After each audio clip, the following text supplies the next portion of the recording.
കൂമന് ശേഷം ആസിഫ് അലി നായകനായി വരുന്ന ജിത്തു ജോസഫിന്റെ ഏറ്റവും പുതിയ ചിത്രമാണ് മിറാഷ്. ജസ്റ്റ് ഒരു decent one time watch family movie ആയിട്ട് എനിക്ക് ഫീൽ ചെയ്തത്. കാര്യം ഫാമിലിക്ക് കാണണം എന്ന് ഉദ്ദേശിച്ച, ഫാമിലി ഓഡിയൻസിനിടയ്ക്ക് ഇറക്കണമെന്ന് ഉദ്ദേശിച്ച് ഇറക്കിയ ഒരു സിനിമയായിട്ടാണ് ഫീൽ ചെയ്തത്. കാര്യം ഭയങ്കര ക്ലീൻ ആയിട്ടാണ് ഇത് എഴുതിയിരിക്കുന്ന, ഡയലോഗ്സും പറഞ്ഞിരിക്കുന്ന കഥയും സന്ദർഭവും എല്ലാം ഭയങ്കര ക്ലീൻ ആണ്. വലിയ എന്താ ബ്രൂട്ടാലിറ്റിയോ ഒരു ഇന്ത്യൻ സാധനമോ അല്ലെങ്കിൽ സെൻസിറ്റീവ് ആയിട്ടുള്ള കാര്യങ്ങളൊന്നുമില്ല. ഒരു സെൻസിറ്റീവ് ആയിട്ടുള്ള കാര്യങ്ങളും ഇല്ല. അതുകൊണ്ട് തന്നെ നമുക്ക് സ്റ്റോറി അത്ര തന്നെ ഫീൽ ചെയ്യുള്ളൂ. ജസ്റ്റ് ഒരു ഫാമിലിക്ക് വീക്കെൻഡിൽ പോയി കാണാൻ പറ്റിയ ഒരു മൂവി ആയിട്ടാണ് എനിക്ക് ഫീൽ ചെയ്തത്. ആകെ മൊത്തത്തിൽ നമ്മൾ സിനിമ കണ്ട് പുറത്തിറങ്ങുമ്പോൾ ഒന്ന് തിരിച്ച് ചിന്തിച്ച് നോക്കിയാൽ നമുക്കൊരു ഫീലൊക്കെ വരും. ഈ സിനിമയുടെ ആദ്യത്തെ ഫസ്റ്റ് 20 minutes ഒക്കെ ഭയങ്കര ലാഗായിട്ടാണ് പോകുന്നത്. ഒരു ക്യാരക്ടർ ഇങ്ങനെ പരിചയപ്പെടുത്താനായിട്ടാണ് ഫസ്റ്റ് 20 minutes യൂസ് ചെയ്തിട്ടുള്ളത്. അത് കുറച്ചുകൂടെ ഒക്കെ നന്നായി കൊള്ളായിരുന്നു. അപ്പം ഫസ്റ്റ് ആദ്യത്തെ 20 minutes ഭയങ്കര ലാഗായിട്ട് പോകും. അത് കഴിഞ്ഞ് ഇന്റർവെൽ സമയമാകുമ്പോഴാണ് സിനിമ അങ്ങോട്ട് കയറി തുടങ്ങുന്നത്. അവിടെ തൊട്ടാണ് ട്വിസ്റ്റുകൾ പറയണതും ആ ഒരു സിനിമയുടെ സീരിയസ്നെസ് ഒക്കെ കുറച്ചെങ്കിലും വരുന്ന ആ സമയം തൊട്ടാണ്. അതിന് മുന്നേ വരെ ഭയങ്കര സ്ലോ ആയിട്ട് പോകും. അത് കഴിഞ്ഞ് സെക്കൻഡ് ഹാഫ് ഫുള്ള് ഭയങ്കര ട്വിസ്റ്റേ ഉള്ളൂ. സെക്കൻഡ് ഹാഫ് തീരണ വരെയും ട്വിസ്റ്റ്. സിനിമ തീരണ 5 minutes മുമ്പ് വരെ ട്വിസ്റ്റ് ഉണ്ട്.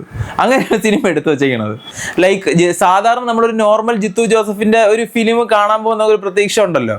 അപ്പം ആ ഒരു രീതിയിലുള്ള ഒരു നമുക്കറിയാം മിസ്റ്ററി ആയിരിക്കും, ത്രില്ലർ ആയിരിക്കും, എന്തെങ്കിലുമൊക്കെ ട്വിസ്റ്റ് ആൻഡ് ടേൺസ് കാണും, അതൊക്കെ ഉണ്ട്. പക്ഷെ മെയിൻ സംഭവം എനിക്ക് മെയിൻ ഡ്രോബാക്ക് ആയിട്ട് തോന്നിയത് ഒരു സ്റ്റോറിയും ആ ഒരു ക്യാരക്ടർ ബിൽഡിങ്ങുമാണ്. ഇതിൽ ആസിഫ് അലിയുടെ ക്യാരക്ടർ എന്ന് പറഞ്ഞ ഒരു ഇൻവെസ്റ്റിഗേഷൻ ജേർണലിസ്റ്റ് ആണ്. പുള്ളിക്കാരനൊരു യൂട്യൂബ് ചാനലുണ്ട്. അതുവഴി ന്യൂസും കാര്യങ്ങളൊക്കെ പുറത്തെത്തിക്കുന്ന പ്യുവർ ഫാക്സ് എന്നൊരു പേരിട്ടിട്ട് ഫാക്സ് മാത്രം പറയുന്നൊരു സത്യസന്ധതയുള്ളൊരു ജേർണലിസം നടത്തണമെന്ന് ആഗ്രഹിക്കുന്ന ഒരു ക്യാരക്ടറാണ് ഈ ആസിഫ് അലിയുടെ.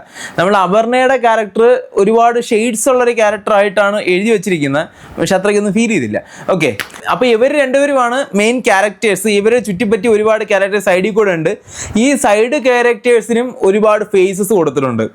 ലൈക്ക് ഡബിൾ ഏജൻസ് ഉണ്ട്, പിന്നെ ഒളിപ്പിച്ച് വെച്ച് നിൽക്കുന്ന ആൾക്കാരുണ്ട്, റിയൽ ഐഡന്റിറ്റി ഒളിപ്പിച്ച് വെച്ചിരിക്കുന്ന ആൾക്കാരുണ്ട്, അപ്പോൾ പോലീസ് ഓഫീസേഴ്സ് ഉണ്ട്, ഗുണ്ടകളുണ്ട്, എല്ലാം ഉണ്ട്. പക്ഷെ മര്യാദയ്ക്ക് ഒന്ന് എഴുതിയിരുന്നെങ്കിൽ അടുത്തൊരു ദൃശ്യം ആവേണ്ട ഒരു സിനിമയായിരുന്നു ഇത്.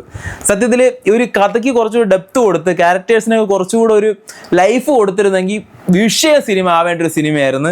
സംഭവം ആദ്യം തൊട്ടേ സ്റ്റോറി ബിൽഡ് ചെയ്ത് വന്നപ്പോഴേ ഭയങ്കര ഒരു കൂൾ ഫീലിംഗ് ആണ്. ലൈക്ക് ഈ ഒരു പ്ലോട്ട് തന്നെ വലിയ ഒരു സെൻസിറ്റീവ് സാധനമല്ല, നമുക്ക് ഫീൽ ചെയ്യൂല. നമ്മളിപ്പോൾ സിനിമ കാണുമ്പോൾ നമ്മളിപ്പോൾ ആരോഗ്യമോ അവിടെ നിന്ന് എന്തൊക്കെ നടക്കുന്നത് നമ്മൾ കാഴ്ചക്കാരായിട്ട് കണ്ടുകൊണ്ടിരിക്കുന്ന ഒരു ഫീല് മാത്രമേ ഉള്ളൂ. ഇപ്പോൾ നമുക്കൊരു ആ സിനിമ ഫീൽ ചെയ്യണമെന്നുണ്ടെങ്കിൽ നമുക്ക് ആ ഒരു ക്യാരക്ടേഴ്സായിട്ടൊരു കണക്ഷൻ വരണം, നമുക്ക് സ്റ്റോറിയിൽ നമുക്ക് റിലേറ്റ് ചെയ്യാൻ പറ്റണം, നമുക്കൊരു എൻഗേജ്മെൻറ്റ് വരണം എന്നുണ്ടെങ്കിൽ അങ്ങനെയുള്ള കാര്യങ്ങളൊക്കെ വേണം. ഈ ഒരു സിനിമയുടെ ഒരേ ഒരു കുഴപ്പം ഇതാണ് സ്റ്റോറി. അതായത് ഈ ഒരു ക്യാരക്ടർ ബിൽഡിങ്ങും ആ ഒരു സ്റ്റോറി ആയിട്ട് നമുക്കൊരു കണക്ഷനും വന്നില്ല. അതുകൊണ്ട് തന്നെ ട്വിസ്റ്റ് ആൻഡ് ടേൺസ് ഒന്നും വലിയ ഇമ്പാക്റ്റും കൊണ്ടുവരാൻ പറ്റിയില്ല. നമ്മളിപ്പോൾ എന്തെങ്കിലുമൊക്കെ നടക്കുകയാണ്, ഇപ്പം എന്തെങ്കിലും ഒരു ട്വിസ്റ്റ് വരുന്നു, നമ്മളിവിടെ നിന്ന് കാണുന്നു, ആ ഓക്കെ അവിടെ സംഭവിച്ചു. നമ്മളൊരു തേർഡ് പേഴ്സൺ പെർസ്പെക്റ്റീവ് ഇരുന്ന ഒരു വിൻഡോയിൽ കൂടെ എവിടെയോ നടക്കുന്നൊരു കാര്യം കാണുന്ന പോലെയാണ് എനിക്ക് ഫീൽ ചെയ്തത്. കാര്യം ഒന്നും അങ്ങോട്ട് ഫീൽ ചെയ്യാൻ പറ്റുന്നില്ല. പിന്നെ ആദ്യം ഒരു സോങ് കേട്ടതായിട്ടാണ്, ആദ്യം ഒരു സോങ് ഉണ്ട്, അപ്പോൾ അത് മാത്രമേ സോങ് ആയിട്ട് ഉള്ളൂ എന്നാണ് എൻ്റെ ഓർമ്മ. ഈ ബാക്ക്ഗ്രൗണ്ടും മ്യൂസിക്കും കുഴപ്പമില്ലാതെ അങ്ങ് പോയി. പിന്നെ ഇടയ്ക്ക് കുറച്ച് 2-3 ഫൈറ്റുകളുണ്ട്. അതിലൊരു ഫൈറ്റ് എനിക്ക് പ്രിയദർശൻ്റെ ആമയും മൊയിലും എന്നൊരു സിനിമയില്ലേ, അതുപോലെയാണ് തോന്നിയത്. ഒരുമാതിരി കോമഡി ഫൈറ്റ് ഒരെണ്ണം. പിന്നെ അവസാനത്തെ ഫൈറ്റ് എന്തൊക്കെയാണോ നടക്കുന്നത് എനിക്കൊന്നും മനസ്സിലാവണില്ല. കുറച്ച് സീനൊക്കെ കൊള്ളാം, കുറച്ച് സീനൊക്കെ ഞാൻ അതിശയിച്ചെന്ന് പറഞ്ഞാൽ കൊള്ളാം, ഈ സിനിമയിൽ ഇങ്ങനെ കൊണ്ടോ ഇത്രയൊക്കെ ചെയ്തോ എന്ന് തോന്നിപ്പോയത് കുറച്ച് സീനുള്ള ട്രെയിൻ സീനൊക്കെ. അത് തുടങ്ങുമ്പോൾ തന്നെ ട്രെയിനിൻ്റെ ഒരു ആക്സിഡൻറ്റ് കാണിക്കുക, അത് കഴിഞ്ഞ് ഞാൻ മൊത്തത്തിലൊന്ന് കാണിക്കുന്നുണ്ട് ഇരുട്ടത്ത്. അതൊക്കെ കുറച്ച് നല്ല വൃത്തിയ പണിയെടുത്തിട്ടുണ്ടെന്ന് തോന്നുന്നു. ആ ഒരു VFX ഒരു ഫൈറ്റ്, ഈ കാട്ടിനകത്തൊരു ഫൈറ്റ് ഉണ്ട്, അതും കൊള്ളാം. ഒരു അത്യാവശ്യം നല്ലൊരു ഫൈറ്റ് ആയിരുന്നു ആ കാട്ടിനകത്തുള്ളത്. അതല്ലാതെ വേറെ സത്യത്തിൽ എടുത്ത് പറയാനായിട്ട് ഒന്നുമില്ല. സിനിമ എനിക്ക് തോന്നുന്നു ജിത്തു ജോസഫിന്റെ ഫിലിം നമ്മൾ കാണാൻ പോകുമ്പോൾ അതിനകത്ത് എന്തെങ്കിലും മിസ്റ്ററി കാണും, ഒരു ട്വിസ്റ്റ് കാണുമെന്ന് പ്രതീക്ഷയിൽ നമ്മളെല്ലാവരും പോകുന്നത്. അത് മനസ്സിലാക്കി അതിനുവേണ്ടി മാത്രം ഒരു പൈസ ഉണ്ടാക്കാൻ വേണ്ടി മാത്രം ഇറക്കിയ സിനിമയായിട്ടാണ് എനിക്ക് ഫീൽ ചെയ്തത്. എന്ന് പറഞ്ഞാൽ വെറുതെ വരുന്നവർക്ക് ചുമ്മാ കുറേ ട്വിസ്റ്റ് കൊടുക്കുക, അവിടെ ട്വിസ്റ്റ് ഇടുക, ഇവിടെ ട്വിസ്റ്റ് ഇടുക, അവിടെ വരുന്ന എല്ലാ ക്യാരക്ടേഴ്സും ട്വിസ്റ്റ് ഉണ്ട്. ഇതിനകത്ത് കാണിക്കുന്ന ഈച്ച് ആൻഡ് എവറി ക്യാരക്ടേഴ്സിന് അവിടെ ആയിട്ട് ഓരോ ട്വിസ്റ്റുകൾ കൊടുത്തിട്ടുണ്ട്. അതൊക്കെ ഓക്കെയാണ്, അതുകൊണ്ടാണ് മിറാഷ് എന്ന പേരിട്ടതെന്നും അവർ പറഞ്ഞിട്ടുണ്ട്. പക്ഷേ ഈ ഒരു ട്വിസ്റ്റ് ഒന്നും വർക്കൗട്ട് ആയില്ല എന്നുള്ളതാണ് സത്യം. അപ്പോൾ എല്ലാം കഴിഞ്ഞ് നമ്മൾ തിയേറ്ററിൽ നിന്ന് ഇറങ്ങിയിട്ട് ഒന്ന് തിരിച്ച് ചിന്തിച്ച് നോക്കിയാൽ ഇതൊക്കെയല്ലേ അവിടെ വന്നത്, ഇതൊക്കെയല്ലേ നമുക്ക് അങ്ങനെ സിനിമ കണ്ടിട്ട് നമുക്ക് ചിന്തിച്ച് ഇങ്ങനെ ആസ്വദിക്കാനുള്ള സിനിമ കണ്ടു. പക്ഷെ കണ്ടുകൊണ്ടിരിക്കുമ്പോൾ ഒരു ഫീലില്ല. ലൈക്ക് ദൃശ്യമൊക്കെ കാണുമ്പോൾ നമുക്ക് കുറച്ച് കഴിയുമ്പോൾ തന്നെ ആ ഒരു ഫീൽ വന്ന് തുടങ്ങുമല്ലോ. ഇത് അതുപോലെയൊന്നുമില്ല. സത്യം പറഞ്ഞാൽ ദൃശ്യത്തിൻ്റെ ഒരു കമ്പയർ ചെയ്യാൻ ഒന്നുമില്ല. പിന്നെ മെമ്മറീസ് പോലെയും ഇല്ല. മെമ്മറീസിന് ദൃശ്യത്തിൻ്റെയൊക്കെ താഴെ നിൽക്കുന്ന ഒരു ഫിലിം മാത്രമായിട്ടാണ് എനിക്ക് തോന്നിയത്. പിന്നെ ഈ കഥ നടന്നു പോകുന്നത് ഫുള്ള് ഒരു കോയമ്പത്തൂരിലുള്ള ഒരു സ്ഥാപനത്തിനെ ചുറ്റിപ്പറ്റിയാണ് ഈ കഥ മൊത്തം നടന്നു പോകുന്നത്. ആ ഒരു സ്ഥാപനമാണ് എല്ലാത്തിനും കാരണം. പക്ഷേ ഈ ഒരു സ്ഥാപനം എന്തിനാണ് അവിടെ കൊണ്ടുപോകുന്നത് എനിക്ക് മനസ്സിലായില്ല. സത്യത്തിൽ അതൊരു ഇമ്പാക്റ്റ് ഇല്ലാത്ത ഒരു ബാക്ക് ബോൺ ആയിപ്പോയി.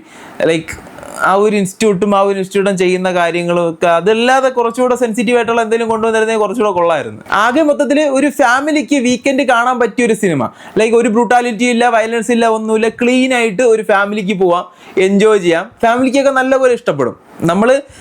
നമ്മൾ ഇങ്ങനെയുള്ള സിനിമകൾ ഇങ്ങനെ മിസ്റ്ററി ഇതുപോലെ കുറച്ച് ഇൻഡെപ്ത് ആയിട്ടുള്ള സെൻസിറ്റീവ് ആയിട്ടുള്ള ടോപ്പിക്കുകൾ കണ്ടിട്ടായിരിക്കണം നമുക്ക് ഇങ്ങനൊരു ഫീൽ അത്ര അങ്ങോട്ട് സാറ്റിസ്ഫൈ ആവാത്തത്. ചിലപ്പോൾ ഫാമിലിയൊക്കെ ഇഷ്ടപ്പെട്ടെന്ന് വരും. ഫാമിലികൾ ഏറ്റെടുത്ത് കഴിഞ്ഞാൽ വൻ ഹിറ്റ് ആവാനുള്ള സാധ്യതയുള്ള ഒരു മൂവിയാണിത്. എനിക്ക് എന്തായാലും ഒരു ഓക്കേഷ് മൂഡായിട്ടാണ് മിറാഷ് തോന്നിയത്. നിങ്ങൾ ഈ ഫിലിം കണ്ടിട്ടുണ്ടെങ്കിൽ നിങ്ങളുടെ അഭിപ്രായം കമന്റ് ബോക്സിൽ പറയുക. ഇതുപോലെ കൂടുതൽ വീഡിയോസിനായി ചാനൽ സബ്സ്ക്രൈബ് ചെയ്യാനും മറക്കരുത്. മറ്റൊരു വീഡിയോയിൽ കാണുന്നവരെ ദിസ് ഇസ് അനൂപ്.